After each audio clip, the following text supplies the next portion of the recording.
Mahesh have joined. Is he there? Hi Mahesh, how are you? Good afternoon. Hey, good afternoon, everyone. Hi Dr. Mahesh. Mahesh, Good looking like afternoon. a saint. Thank you. You scared me. Why? Who's this new Babaji who has come to it? Great things change things.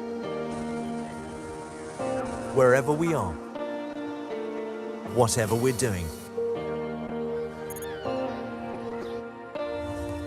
the information that empowers and connects us comes back to our global data centers. Built for a secure, sustainable, and digital world, they make the invisible visible and anything possible. And that's the great thing. Together, we do great things.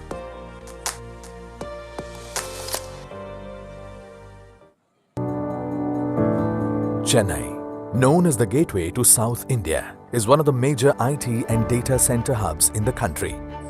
The Adani Group now plans to build world-class data center infrastructure in the city of Chennai. The Adani Chennai 1 data center is the biggest hyperscale data center in Chennai with a 32 megawatt IT load. It is strategically located in Sipcot IT Park with direct connectivity to the National Highway and other major IT hubs in Chennai. The data center is being built to meet global standards with 7 layers of security, best-in-class power usage effectiveness, redundant fiber connectivity and green energy. The Adani Chennai 1 shall be equipped to provide one-stop solution for all telecom and IT infrastructure needs of hyperscale customers, including low-latency network connectivity, high-performance computing and other value-added services. Through this data center, the Adani Group aspires to contribute to the local economy while continuing a work towards nation building at large and being steadfast on our philosophy of growth with goodness.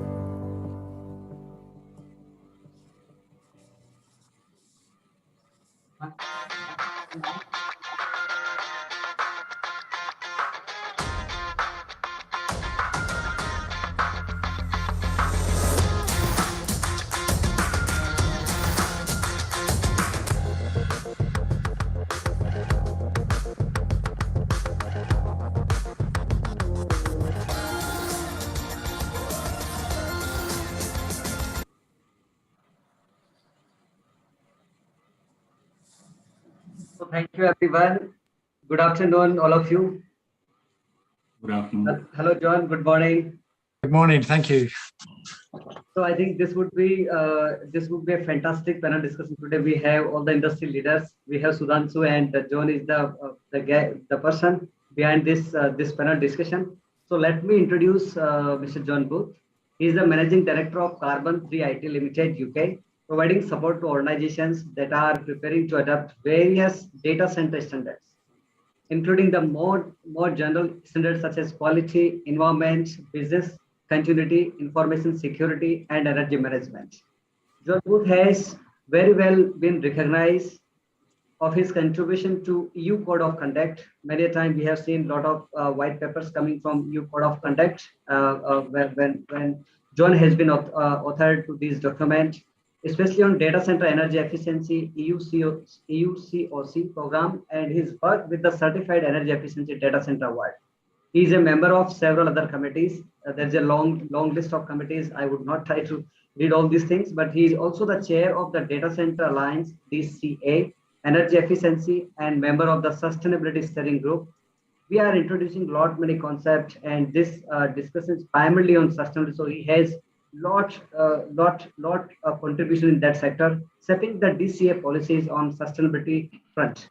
John has recently completed the Catalyst project on behalf of Green IT Amsterdam. The project researched the concept of data center becoming multi-flexible energy hubs, utilizing energy flexibility, waste heat, and IT load shifting in response to renewable energy production. That is the area that needs more and more attention once we integrate several things with data center. It will help in heat, it will help in cooling and many others. So we hand over this panel discussion to John with his introduction, and we are 100% sure this would make sense for everyone to understand, explore the innovations in data center industry. Over to you, John. Thank you, Shivrav, and welcome everybody to this session on sustainability. We've got an esteemed panel of guests from many of the large companies in India, so I'm very pleased that they've agreed to be questioned by my good self. Just a brief note on the Green IT Amsterdam project catalyst, which was to research multi-flexible energy hubs, the concept of data centers becoming multi-flexible energy hubs. It was a very successful project. They were very pleased with the results, and we actually conducted 4 different trials of energy flexibility and heat reuse in data centers, which was really well understood by the Commission itself. And I'm pretty sure that a lot of the results of our project will end up being part of EU policy moving forward. And of course, that means that it's going to be available to the rest of the world to adopt if the circumstances locally suit. So thank you for joining me on this panel. And I'd like to introduce my guests. So we've got Mr. Dat from AECOM, Mr. Sharith from STT GDC, Shirang from, I shall let the panel move on.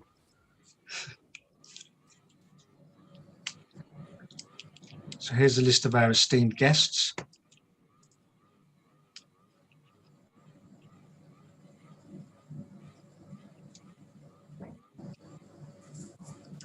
John, you can start with Mr. Mahesh Trivedi. Okay, Mr. Mahesh, how are you? I'm hoping you're well. So we have, for generally all of you, the data center industry is fairly young across the globe, and it's probably even younger in India. But according to my notes, we have 2 decades of experience in data industry, and some of the data centers that you run are all platinum rated by the IGBC. Innovative measures are deployed in these data centers due to the special requirement of green data centers. And a lot of your expertise also lies in turnkey data center projects. Can you please share your experience about the innovation in the data centers that you're running? Mr. Mahesh. You're mute. Yeah, sorry, John. Yeah. So thank you, and hello, everyone. So John, yeah, you are right. While we do tend to say that it's a nascent industry in India, well, most of us on this panel are, working on proper colo data centers since 20 years now, almost, right? So in that sense, yes, we do have some history, some background, some experience. Coming to the innovation, it's been a, very, I would say, very good journey, to put it mildly. It's been exciting, to put it in a little better way, and it has been challenging at the same time. We have gone through various phases of evolution around the globe, and that has also affected us in a way. But I'll come to the last 5 years, which has been kind of have a hockey stick effect on the capacity, on the demand, which has been witnessed here in India, right? And some of the innovations, if I just specifically talk of innovation, some of them have been forced upon us. Some of them have been a learning curve. And in general, they've all been good, I would say. Some of them have been, initiatives. For example, when NetMagic got acquired by NTT, some of the global good practices were, learned by us here and adopted very quickly. And as it usually happens, whatever is doable immediately, the often cliche term of, low-hanging fruits were done immediately. And some of them took some time to implement because of various other reasons. But to cut the long story short, recent demand has also shown a spurt of competition, I would say. And a lot of international players are now very actively here in India with a big scale, big pockets, and technological learnings already with them globally. So this has forced us to be, adopting the new technologies at the same time, making sure that we are competitive in the growing market, because it's become such a competitive market. And, so what we are trying to do is, leverage not only the entity advantage, but also leverage on somebody like an AECOM or a Jacobs or an Arab, which is doing multiple hyperscale data centers in India. Mind you, the hyperscale, what we are talking so openly now, is something totally new for all of the data center players in India. And we have not done this kind of a scale before this, So this Yes, is and sorry to interrupt. I was looking at a report earlier this week actually that said that there's something like $4.3 billion of data center construction actually underway on the subcontinent right now, which is it's a fantastic story. And I do recall meeting Mr. Prasad actually in Mumbai back in 2016, was it? And we looked at your the TCS data center there, and I think. I introduced the concept of free cooling to you, saying that free cooling is a possibility in India if you have the right conditions, and especially in Mumbai because of the sea breeze, and thinking about the heat as not being a 24/7 at 40 degrees, but actually fluctuating. So at night it's cooler, and of course in monsoon season the temperature comes down somewhat. So Prasad, did you? I believe you moved on after that, didn't you, to your current employer? And did you take any of the results from the CEDA assessment that we undertook for you guys and kind of implemented it into your thinking moving forward for your current company? Yeah, thanks, John, for recalling that meeting and the CEDA things. And I recall that we had a lot of deliberations, discussions on various aspects of energy conservation, how things can be related to India vis-a-vis.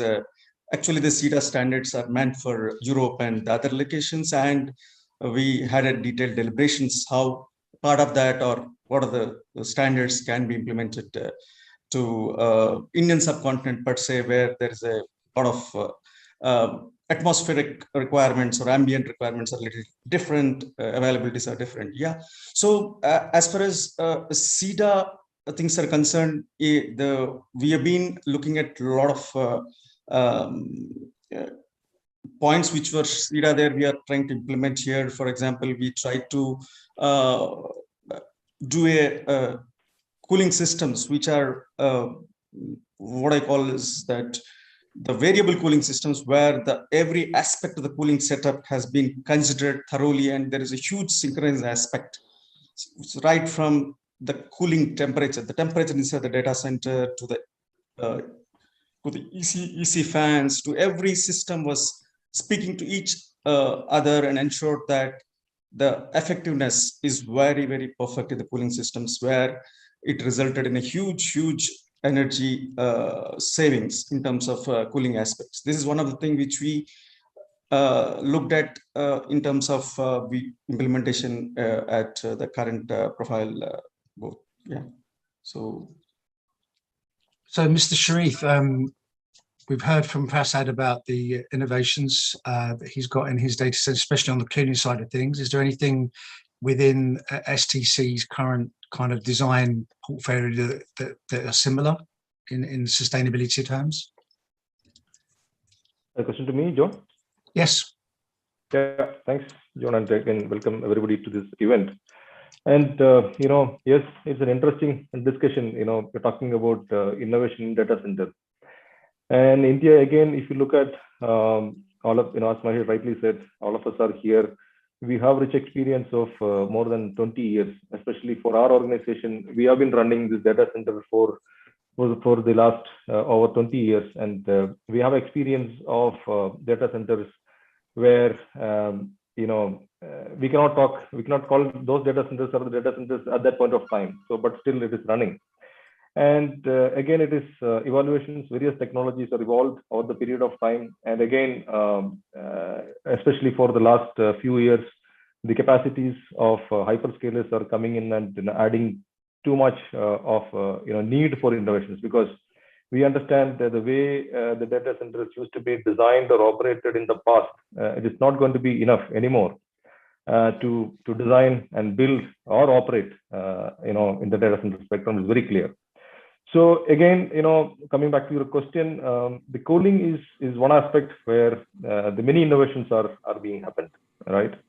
So especially, in the countries like the US and UK, where the environment is friendly, so that there are various, cooling technologies like free cooling or things like that have been already implemented. But compared to India, India is a diverse country again. So here we have climate situations. One location itself, which experiences like North India, which experiences very high temperature in summer and very low temperature in winter. So it's a very typical nature of design we need to adopt. We cannot just adopt a single design. We can adopt a free cooling or something like that. But yes, we need to have a strategy of considering this mixed ambient conditions, which is expected over the years.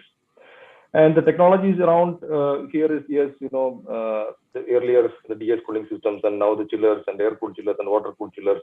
Water being a high scarce item, the majority of the designs are going to air cooled chillers, and in air cooled chillers itself, the various technologies like magnetic chillers, and then how we can leverage the ambient conditions and the revised ASHRAE guidelines to have a high operating temperature inside the cold aisles or inside the drawer hall. So that even people are talking about chillerless design. How we can design data centers without chiller. So that is a question mark. It's too early to talk about. These are some of the innovations and inventions are happening around. So again, this is talk points, and some of the technologies are already present is either rack-based cooling designs, RDX kind of designs, or chip cooling. So let's say I was speaking to one of my friends in Dell last week. So they are actively coming up with a product where the chipset cooling, which is all the talk point, but which is actually they're trying to commoditize, and industry-wide adoption is going to happen. So today the challenge for the service providers like us. So let's say we build data centers, the mix of data centers. Sometimes we build data centers for customers, the purpose-built data centers. There we have some kind of liberty to choose some kind of technologies or some kind of innovations which suits to customers' requirement. But when we build a data center for a common purpose, where there is no customers, engaged initially, so it is very difficult for us to adopt those kind of innovations. And later, if no customers are okay with that innovations, our investment is going to suffer for at least for a few years. So these innovations, for us, we are choosing very carefully. Yes, we do design and build for purposeful data centers and typical service provider data centers for multi-tenant data centers. So we adopt, mix of design strategies when it comes to purpose-built data centers, or a different strategy, or a lower scale or a mixed scale concept in the multi-tenant data centers. So, okay. And again, yeah. So this is on the cooling side. But if you talk about the other side, innovations are today, the majority of the innovations are happening in the IoT and the automation side, right? So the automations and the IoT we are talking about in the past, yes, this is a talk point, but the dynamics is changing. Yes, right? I understand that. Yeah. So today, we look at, the 100% automated, fully controlled system. Because otherwise, the high capacity. Today, if you look at in India, the facilities, let's say 10 megawatt or 20 megawatt is considered as the high capacity, data centers. I just seen the video just before that Adani is trying to create a 30 megawatt data center. So the dynamics is going to be different, and the automation adoption could be different in that matter. Okay, excellent. Shirang, what's your view on innovations in the data center then? Are you seeing some interesting developments that are separate from the ones that Prasad and Sharith have advised us about? Yeah. Or what do you actually provide into your customer base? Okay. Thank you so much for this question, and good afternoon to all. The way we look at innovation is basic driving forces gain and pain. Now, they have to be gain enabler as well as pain reliever. And now, if you look at data center as an overall ecosystem as a supply and demand, demand is something which is where we require to give the power and heat exchange, which is IT. And supply is where we have a passive equipment. Now, there was a time where we used to have a PUE of 2.8, 2.9, and maybe a few years back or 5-6 years back. And today we have traveled half a distance. We are able to talk about 1.6, 1.55, at least in Indian situation. If you look at, we have been continuously driven by all the stakeholders to drive the innovation. One is the demand side, which is customer is demanding better performance, better energy efficiency. Even technological changes is also putting a lot of pressure on us to improve the our equipment sizing. I just give you an example. A few years back, 5 megawatt used to be a whole data center of multi-floor building. And today 5 megawatt is just a floor, which means we have been driven to build a high capacity equipment. At the same time, they have to be highly energy efficient. That's also an important factor. Secondly, COVID period has also given an opportunity for us to be innovative, because nobody could have imagined that we have to get out of a data center and manage it remotely. And that's where the innovation starts. So if you look at, we as a solution provider to most of the captive as well as colo data center provider, we being driven by the operators, we being driven by the customers, we being driven by the technology changes which are ever evolving in terms of IT, and which keeps on. It has been a wonderful journey, having an experience of more than 2+ decades in India as an Immersed and now Vertiv. We have been continuously evolving, and we are able to deliver and sustain the customer expectations in this whole journey, I would say. Great, thank you. And Mr. Dat, what from AECOM? So, what sort of innovations are you supplying to your customers, or what designs are you in? Yeah. So yes, we do engineering designs. In AECOM, we do engineering designs for large data centers, hyperscale data centers, whatever terminology we use. But I see we are doing so many projects, and we have seen a huge evolution happening in the overall data center design, and the innovation is also evolving. Beginning, when we started this discussion, you rightfully said that data centers is at a nascent stage in this country, but what we feel that it is nascent, but it is evolving very fast, and it's exponentially fast. And like Sriram just mentioned that, earlier one building used to be a 5 megawatts. Nowadays we design one floor of 5 megawatts in a 6-story or a 7-story building.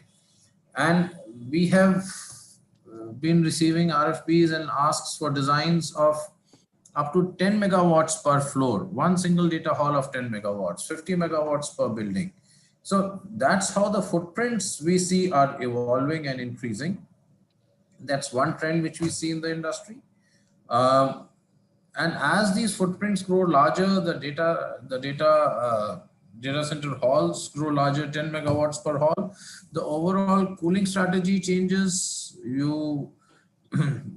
Our fire suppression strategy changes, and the whole design keeps on evolving, and we keep on meeting those demands, and every design becomes different.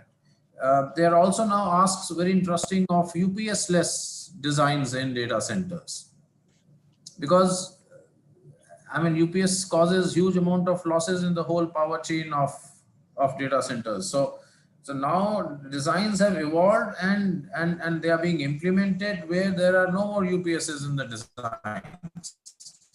That's asking for higher flow loading of data centers, because whatever UPSs were built around the electrical rooms of the data centers are now being mounted as small battery support systems, lithium-ion batteries on the racks itself. So that's increasing need for demand for flow loading, structural loading of data centers. So there's huge evolution happening. We see a lot of innovation in designs on electrical distribution side, on the cooling side. Srijit, I think, mentioned very rightly that on the control side, on the automation side, earlier data center designs were more built around only monitoring. Now the IBMS architectures are more being designed around monitoring as well as controls through IoT enablement. And these are the changes which we see, and the sort of customers asks which are coming over here. There's not much difference in the designs which we see in more mature markets like the APAC region, or in Europe, or in the States. as compared to what we see in India, because the customers are common and we do designs across various geographies. So whatever evolution which we see globally, we also see over here in India. I think. Yeah, there is a degree of a kind of scope creep, isn't there? So designs that are originating in the US and the UK and Europe kind of move across to other geographic regions and then have their particular climatic conditions tweaked into the design. So it's very much a cookie cutter design. Yeah. I think we've seen that in Europe, American led designs coming over to Europe and then having to be tweaked for the local conditions and obviously space requirements. It's easy in America to basically just buy a whole chunk of land and put a cookie cutter design in, but it's more difficult in Europe. It's probably easier in India. On that note, though, I was just going to say, integrated modular solutions are becoming very popular in Europe and in the US. So this is kind of like where modules are built in factories and then just delivered to site and bolted together. Is that something that you think we will see in the future in the Indian subcontinent? Yes, in fact, while the footprints are going larger, when I say that that nowadays design expectation from customers is for 50 megawatts in a building, 10 megawatts in a data hall, of course, obviously they do not load all that 50 megawatts on day one. And that's where what you mentioned comes in, modularity. Modularity design comes in, and how the designs are being developed over here are modules of either 5 megawatt or modules of 10 megawatts, whatever is the capacity of the customer. So modular designs are also getting popular. Footprints are getting larger. That's the trend which we see overall in the industry. Okay, thank you very much. We've had a quick question in from Sharith, actually, and it's, can you tell us which tool you use in your STC GDC data to monitor the data center and how you have automated it? Is it DSIM, so data center infrastructure management, or is it another tool? Yeah, hi, John. So it is not a DCIM. So let's say, as I said, we have a variety of data centers, the mix of multi-tenant data centers to purpose-built data centers, fully automated data centers to semi-automated data centers to some level of manual data centers. So the recently commissioned the purpose-built data centers, we have used SCADA-based EPMS for monitoring and controlling for the entire electrical system, and a fully integrated chiller plant manager for the chiller infrastructure, plus another monitoring system for the fire and control systems, which is again integrated into a single BMS platform. So a single BMS platform consists of 3 different floors, which we can fully integrated the monitoring capabilities plus controlling capability in case, and again the automation, the standard operating procedure is automated. If there is an automation doesn't work the way the standard operating procedure demands, then we can even operate through the controls, or else we can enable the emergency operating procedures. Definitely it is not DCIM. So we have evaluated this DCIMs, but again DCIMs are not that kind of compatible to monitor and control the full-fledged the colo data centers at the size we have. So the data DCIMs are typically, my experience is that we can manage an end-to-end small data centers, including network and IT fabric systems. But again, when it comes to colocation, you have to use this kind of setup. Absolutely. I mean, I recall when DCIM made a kind of its first entrance back in 2012, and all of the trade publications was saying, oh, 2013 is the year of DSIM. And then it was, oh, 2014 is the year of DSIM. And then it was 2015, 2016, 2017. It's always, I think, been seen as a solution in need of a problem. And a lot of organizers and data center operators just make do with the standard BMS and EMS tools that they already have in. I have one additional question, and this is something that is, I don't know if it's hype or what, but the concept of edge. edge data centers. So these are smaller facilities that are close to where the user is actually creating the data. And the Microsoft CEO spoke about edge, and it seems to me that it's a return back to the on-premise data center site.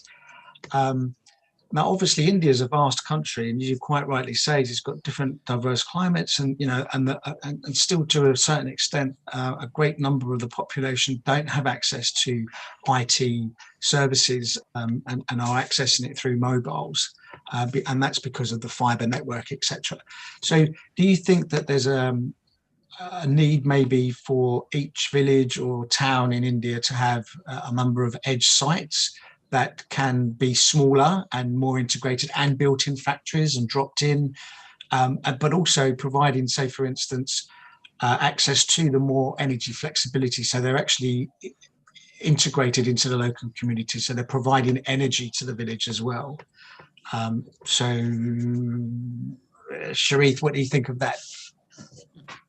Yeah, so edge data center is again the topic of the day. If you look at, all of us are talking about edge data centers, but again, we need to understand, the importance of edge data centers to move us close to the users, right? Now, again, if you look at India, you rightly mentioned India is a diverse country and a large country, large population. So the population itself, our population is the big advantage, the USP for the country like India, correct? And this population generates that kind of demand for the data, right? And we have seen this pandemic situation for the last 1.5 years now.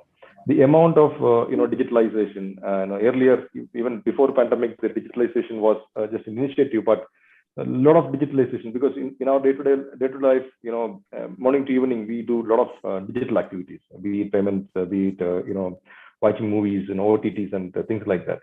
So, all these content providers are trying to place their presence as close as the users.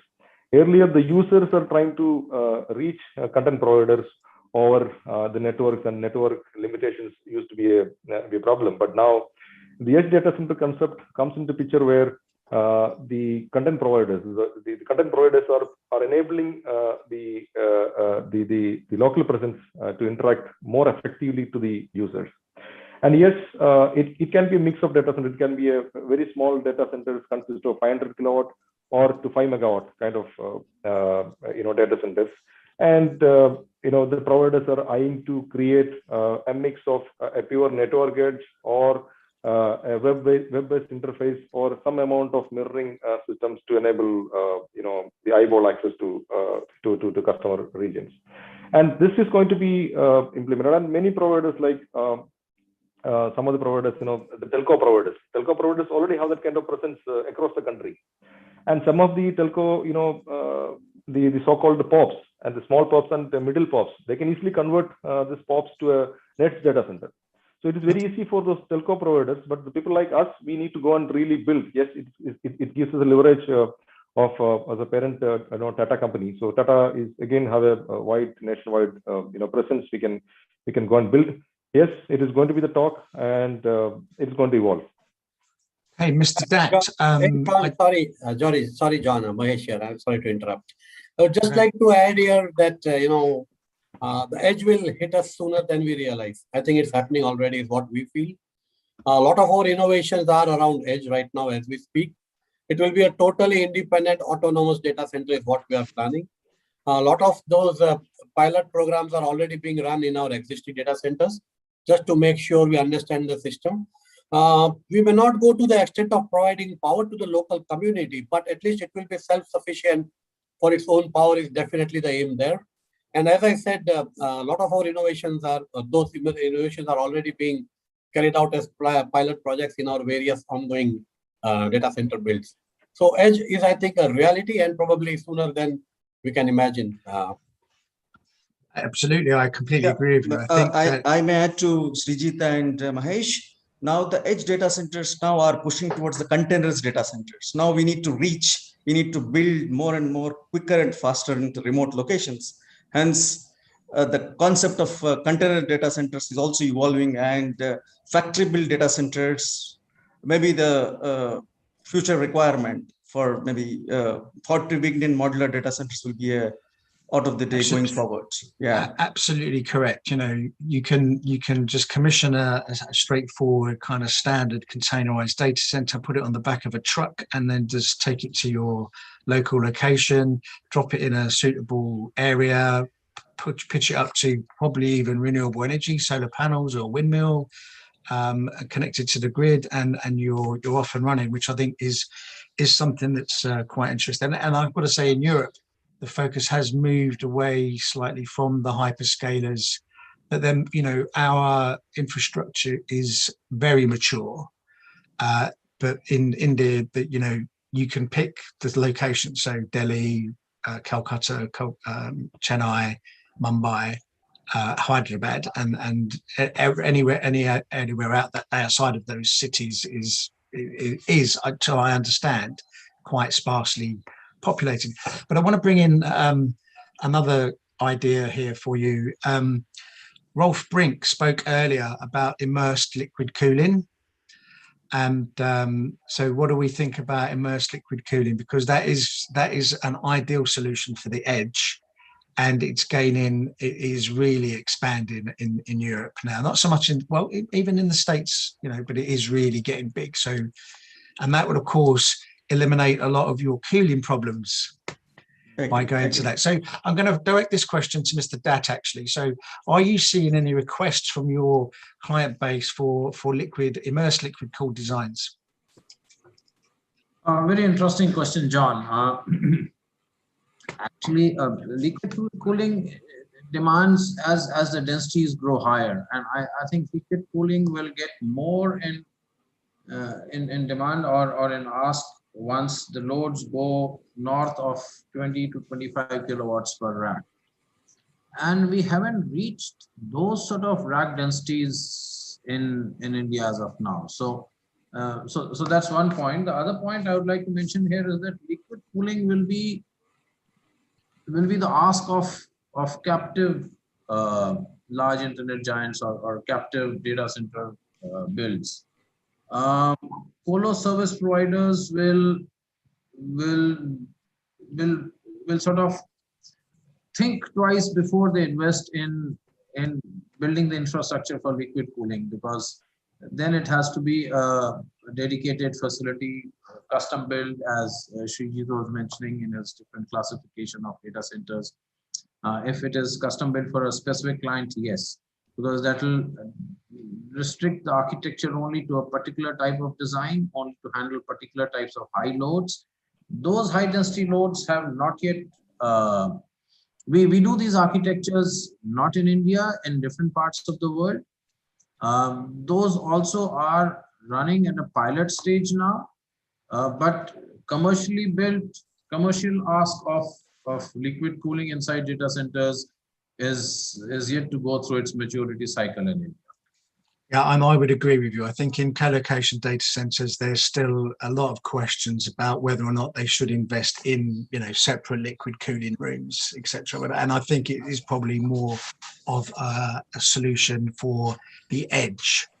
You know, can you imagine if you had a data center in a small town in India which was liquid cooled and was be able to provide hot water to the people via some sort of district hot water system, free of charge?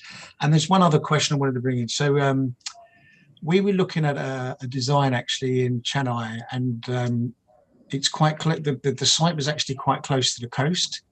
And there is actually a kind of a very innovative product which extracts seawater from about a mile offshore, and it filters it and it brings it in, and it uses the ambient temperature of the seawater to cool the data center down, but also it desalinizes. So, and we know that, I think it's Chennai that has a water problem at the moment, or did have a water problem because of the aquifers not being filled, and there were tankers coming in on a regular basis during the winter or the summer for you guys. So do you think that that's something that could be potentially used, which would be truly innovative, I think? No, that's very interesting. Those might be one-off experimental cases, which initiatives might be being driven by specific people, but to commercialize these things will take some time. They'll be interesting to watch. And right now, more than shortage of water, I think we are going through monsoons in India. We have a problem of excess of water in a lot of places. So John, to add to it as a controllers, actually, we want to a step ahead. We are doing the proof of concept for immersion cooling. So we have been putting a system and we are looking at that. Apart from the loads, definitely loads are going up, but the PU pressures, whenever immersion cooling, we can operate at a lowest PUs. The immersion cooling is also most efficient in terms of cooling efficiencies, and we'll be able to achieve very low PUs we can achieve. So that's why at Controllers, we have been running a pilot project and for our in-house setup, and we are working on that to understand the real-time issues, how it can be used, and what are the practical problems and all those things. It's already going on with us, and we are really looking ahead for that, and we are trying to be ready for any customer who wants this kind of products. Yeah, we have been doing that at our place. Yeah, that's excellent news. Very interesting to hear that, Prasad. John, I would like to comment as a solution provider perspective from an edge or immersion cool or a containerized data center with even the panelists mentioned here. See, we look at this as a high volume opportunity because when it gets rolled out, it gets rolled out in a many folds, I would say, many towns, many villages, etc. And the way we approach this challenge is rather than building a purpose build or a custom build, we are trying to build pre-engineered solutions of a ready-made capacities or ready-made features. And having edge with the same quality, same standard or same performance is most important. Though there can be tweaking with respect to the local ambience or many other factors of power quality and temperature profile. But having pre-engineered solution has its own advantage as a standardization, number one. And number two, we see edge can be either an integrated modular solution, which can be in an existing building, which could be predictable time, predictable cost, and easy to deploy and faster to deploy. Secondly, if there are no buildings available, it can be on a prefabricated module, or it can be called as an IMS, integrated modular solution. So the way we approach that is either we build a prefabricated model, make a complete assembly at the factory and run them on 20 feet or 40 feet containers, 40 feet trucks. Else, if it is not possible, we go on a stick build approach. So we again do everything at the factory and assemble that site. So the point what we are trying to see is that edge is in a volume. It should also save the energy because it has a multiplying effect. So those aspects are also important, which you are trying to look at. And next aspect is standardization. So if you ask me, we are already running trials in all the approaches what we have been talking about. And when it comes to integrated solution within brownfield building, have been available with us for more than 5 years now, or more than 10 years now. And there are many success stories which we have implemented. Now coming to immersion cooling, again, there can be many applications either at the edge, or at the colo, or at the captive, or at the high performance computing. There can be many opportunities exist. And as Mr. Prasad and everybody was mentioning, the approach is to have a build high capacity with a lower amount of PUE. So we are targeting a mechanical PUE of less than 0.08 or 0.06 kind of a percentage or a ratio. And that looks possible in India. Yes, there are trials going on, and I hope we would be successful there as well. Excellent. That's great news, actually. We have a question, actually, to Mahesh Trivedi from Prafulo S. And she said, do you see the possibility that cloud players may soon ask data center design suitable for liquid-cooled servers? So it's basically an extension of what we've just spoken about. Yeah. So what are you seeing? Now, frankly, I don't think that's coming soon. Small enterprises, maybe yes. The hyperscalers probably may not. One of the advantages, of course, as everybody knows, is that it gives you a very aggressive PUEs. But the hyperscalers are anyway twisting our arms to give them the best PUEs possible. And they're twisting our necks to give us the best prices. I mean, so it's all ultimately a business sense. I mean, why would they want to do anything further and take innovations by investing themselves? If at all we develop model as colo operators to offer that as an infra, for them, yes, then there could be major takers there. But I think right now, as I said, the innovations, what we do are all, being tried out at our various data centers, but some of them are, specifically around edge deployments, as I would say. So what we are trying to do is, as Sriran also pointed out, the typical cookie cutter lift and shift kind of modules are very fast go live and totally autonomous in that sense, and can be deployed in any hostile or challenging terrain as well. So that's the model we are concentrating on. I think it's for all the providers. It is too early to productize it. So these are the innovations or technology talk points at the moment, which we need to experiment it, evolve it, and make it as a model. And we need to experience it first before productizing it, correct? And again, when you productize it, we need to have those kind of customers, target customers as well.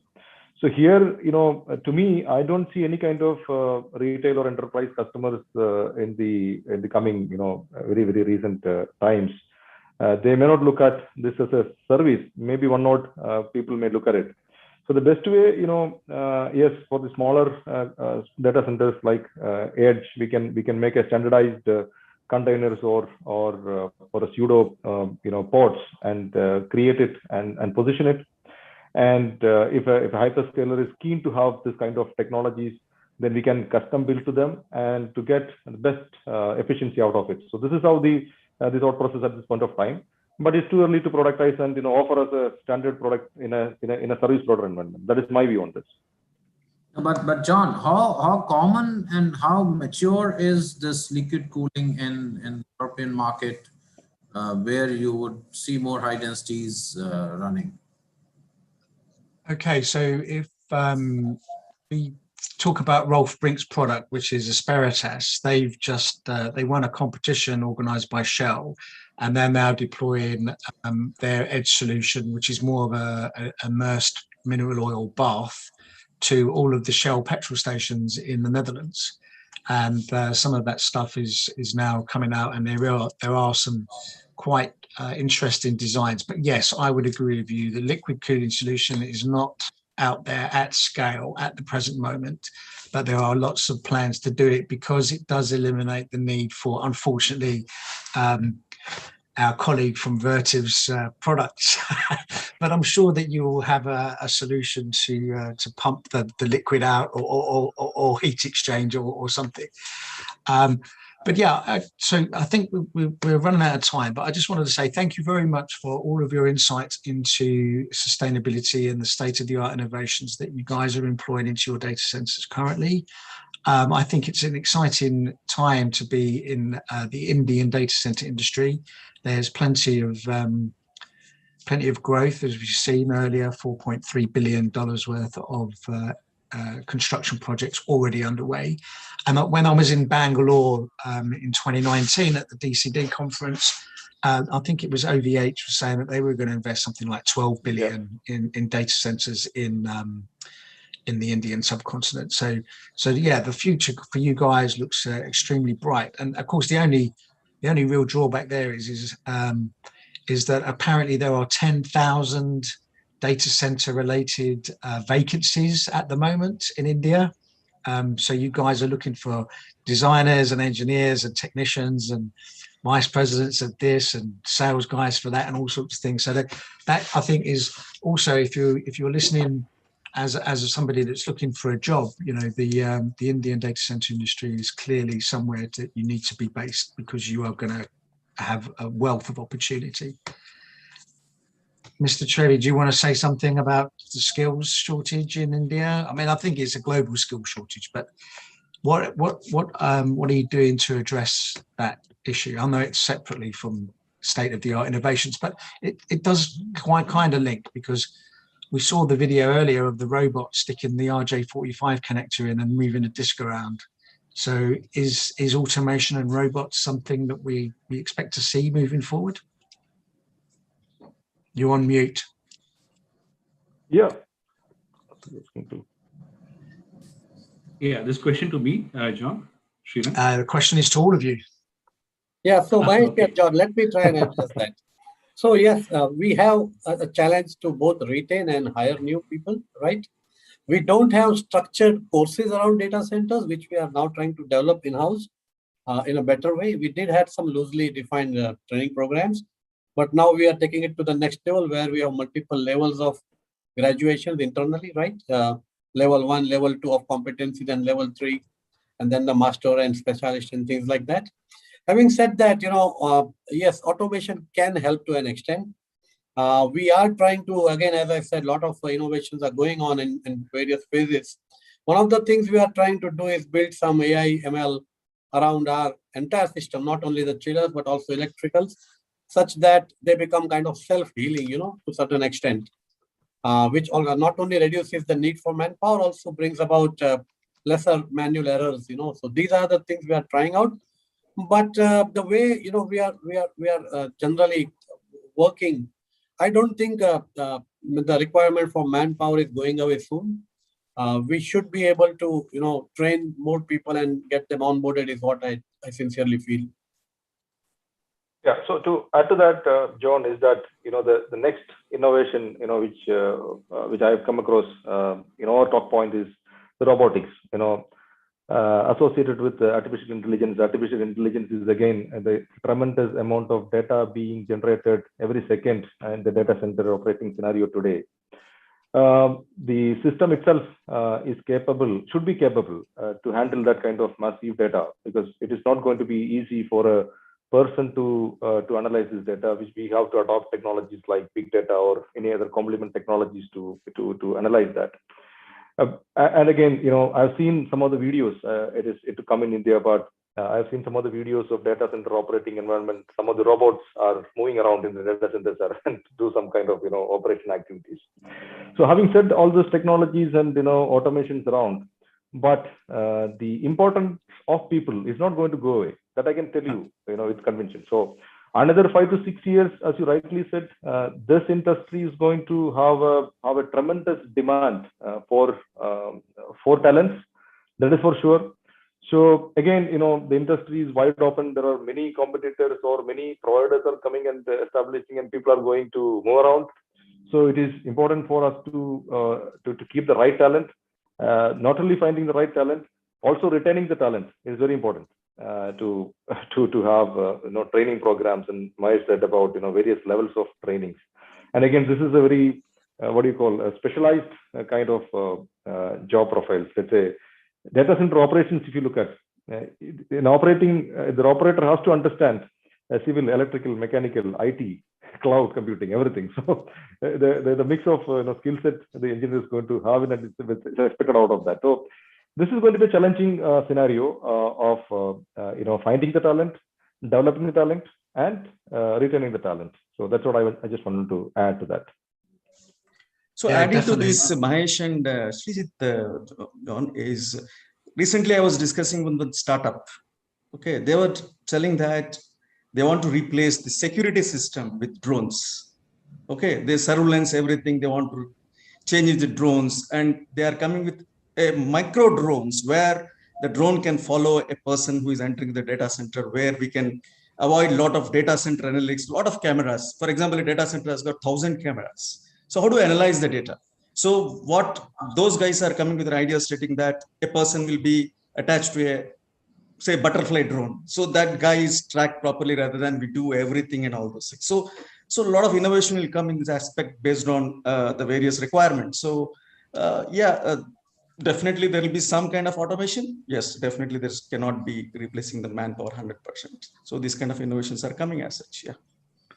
So a question to Mr. I'm going to ask Mr. Dat to respond to this, because obviously anything that's going to be automated needs to be done at the design stage. So have you been asked for drone security? No, not exactly security. See, we look at it from a very different perspective, because design is a skill set which requires a lot of experience and a lot of maturity. And good design skill sets are obviously scarce. I mean, operation skill sets are different, project management skill sets are different.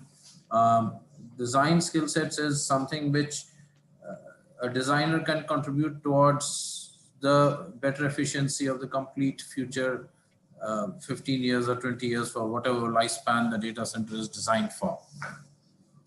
So we are conscious of that. We run a lot of internal programs where we are doing multiple projects, where we do a lot of, within our design teams, we do a lot of thought exchange programs, peer review programs. We also run very consciously a program where we get in young engineers from freshers from colleges and develop them young, because at a younger age, it's easier to mold their minds and train them. As you grow older, you have fixed mindset issues and particular preferences of doing a work or a job.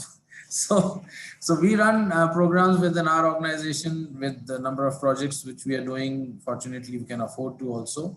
We bring in teams of young engineers and get them involved in design projects from day one. And they sort of go through the projects, do contribute towards the project, and in the next project they contribute more and more, and then we develop them from engineer level 1 to 2 to 3. That sort of programs we run in our organization. Well, you'll be pleased to know that we've, as in Carbon Free IT, has just recently completed a Data Center 101 training course to 50 students at the Birmingham City University in the UK. And we basically did it's a data centers introduction. And from those 50, it's part of their computing and networking degree. And of the 50 students, 4 of them have actually moved on into data center or been interested in moving into the data center. So they're busy. Unfortunately, Birmingham isn't a data center hub. It's there's only one data center or a couple of data centers here. There's only one colo.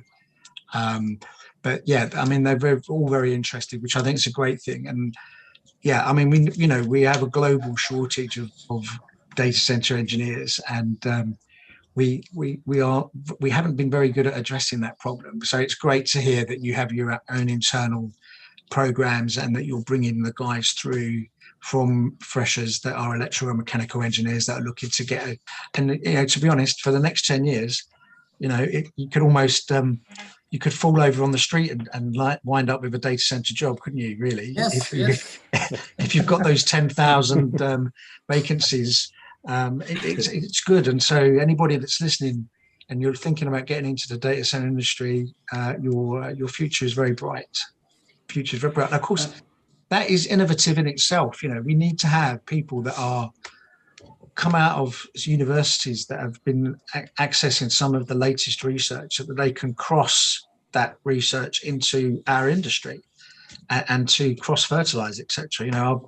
It's something that I'm particularly good at. So I look at all sorts of different things and think, could that be used in the data center industry in any way, shape or form? And that's not just physical stuff, that's concepts and thoughts. So it's thinking about collaboration and how your waste can be somebody else's input and how you can take the output of other things to help you out. So it's all good stuff. I don't know how much longer we've got left, Shirav. Can you please pop in and tell us? I think we have a few minutes. I think we have 3 more minutes. So I think 3 more minutes. Yeah. John, I also would like to comment as a solution provider when we speak about resources and when we speak about there's going to be a scarcity of a resource or already there it is. And can you imagine when we have maybe hundreds of edge data centers and what will be a situation there? So the way we look at this is how do we optimize the resources by way of bringing in some innovation. One is, of course, a remote management, because COVID-19, as I mentioned, has given a value to discover the remote management part. And that was limited to an extent of IT. We are bringing in for infrastructure also. And there definitely there is a very challenging task on us, and we are bringing those on a reality. And we are also talking like lights out data centers, so light out edge, how that would be made possible.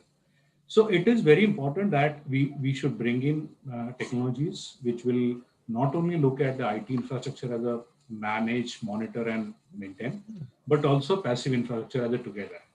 So that's where Votive is bringing a lot of offering and innovation, and I think soon it will be available to the market as well. Of course, we are not solving the resource issue, but at least we are helping them to optimize to a large extent.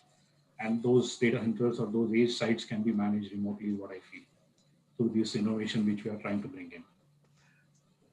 Thank you very much. And I understand. John, I would just like to add something here. You know, Yes. I see a different business model evolving with the ingress of edge in a big way. I wouldn't be surprised if we have someone who is just an aggregator providing a UPS service, a AC service on the call, you know, just like the delivery boys. I mean, I don't know. That could be one of the business models which may evolve. That there are people going around, not on motorbikes, but in a van with the spare parts, with some basic tools. He gets a call, please go to data center ABC. There's a UPS alarm, he goes around, troubleshoots, that's it. I mean, you never know. So just on that note, you know, just before we finish, I attended a mobile conference, and apparently the Asian Development Bank had basically funded a project to put mobile phone towers on the Maldives. And so they went along and they put all this stuff, and each of the islands had a mobile phone tower and it had a generator with it. And the problem was that, you know, they were going, how do we refuel the diesel? So what they did, they combined the quarterly services of the cell towers with the diesel delivery. Right. So killing two birds with one stone. So very similar to what you're saying. So there is just one more minute, John. Sorry. So on that diesel thing, recently one public limited company is offering franchisees to take diesel from their depots and deliver it wherever you want in 10 KL liters. So now you have mobile diesel vans going around on the fly. You can get diesel refueling. Excellent. And one last thing, I know that the IGBC and the CII are very hot on training, Shirav. So do you want to just quickly, in the last remaining minutes, explain the training that's available from the IGBC on data centers? Yeah. So, John, IGBC is developing and thinking to have very exclusive modules for different cadre of professional, especially for data centers. I think it has not come out. Very soon there would be more deliberation on that, and it has already discussed with our higher management as well as some industry leaders. So yes, there would be opportunity in future to have capacity building for data center stakeholders, and there would be levels for the professionals to also have the accreditation that. So that's great. So thank you all for your participation in the debate. It's been quite healthy. I think we may have not answered all of the questions that were provided, but I think we've discussed most things anyway. So I'm going to hand back to Shirav to hand over and close. So, John, thank you very much. You had excellent moderation. We had eminent panelists, and I just tell you, Mr. Sudhanshu Dutt, who is the main person behind Data Center Summit. Although he's not visible here, but yes, he's the man behind Data Center Summit. He has supported a lot with regard to technical discussions, agenda, and many more things. So, thank you, Mr. Sudhanshu, for all the support. And we had very good discussion on several topics, including liquid cooling, edge data center, cooling solutions, automation in data center. And Mr. Prasad just mentioned about the use of robotics in data centers to have better resource efficiency also. So I think we had good discussions, but yes, if you do have physical meetings, it would have added some more value. But yes, because of virtual things, it would have some limitations. So thank you very much, and please don't forget to visit the virtual exhibition if you are interested to see a lot more things in that. And we request you to join the next session at 4:45. Thank you. And my one final note, once all this pandemic is over, I look forward to coming across to see you all in person at the next event. Look forward. We also look forward. Thank you. Thank you. Bye-bye. And it is a pleasure, Bye. part of this meeting. Bye. Yeah, bye.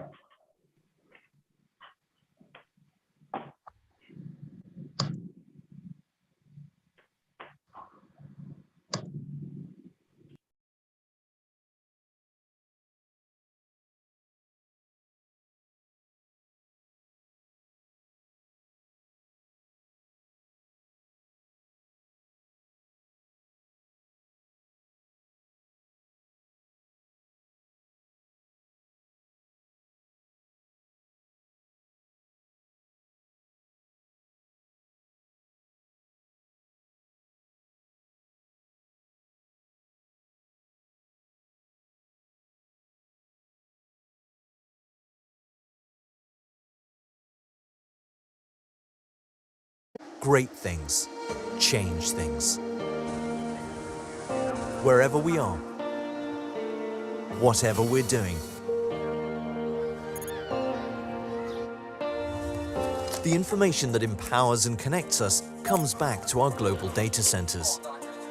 Built for a secure, sustainable, and digital world, they make the invisible visible and anything possible. And that's the great thing. Together, we do great things.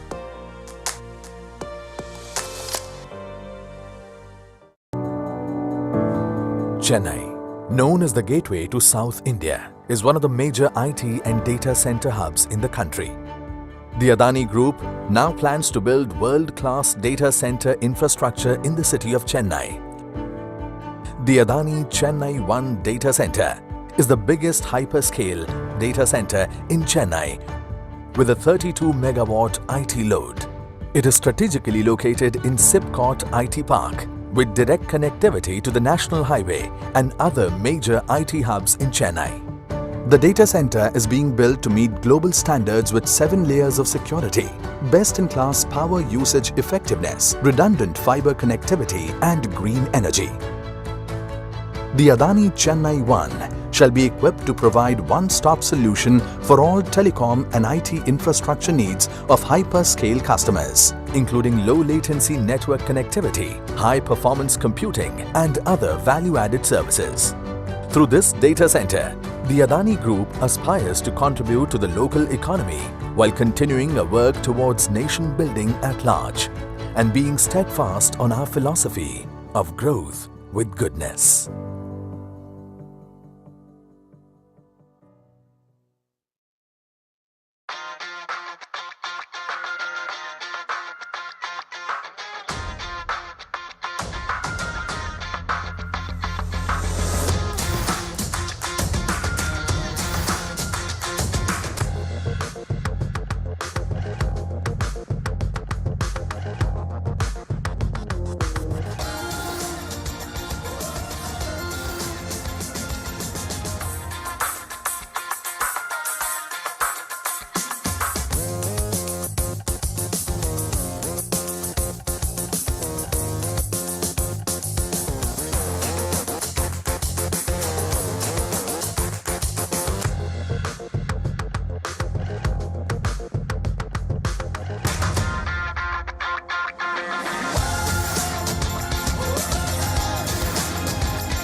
Founded in Germany over 100 years ago by Anton Piller,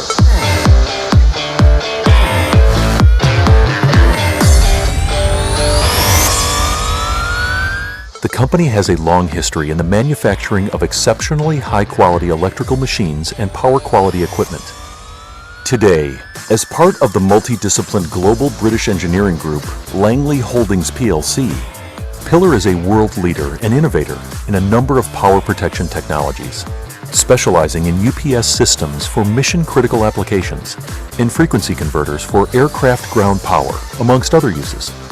Piller UPS systems are found in applications where continuous high-quality power is paramount, such as computer data centers, financial institutions, broadcasting, telecommunication networks, airports, healthcare facilities, and continuous process production sites. Nothing protects quite like Piller.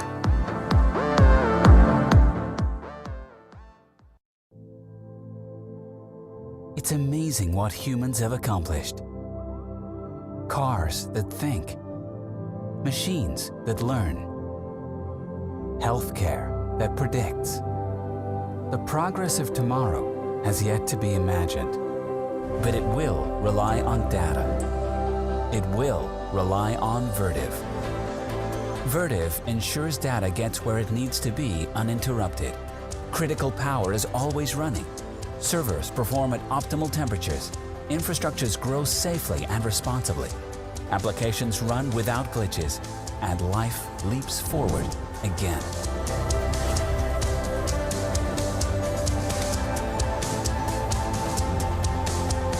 Getting there takes vision and agility. Our leading experts think beyond infrastructure, connecting the dots to create integrated, intelligent ecosystems, to create a future that takes innovation to the next level. And when business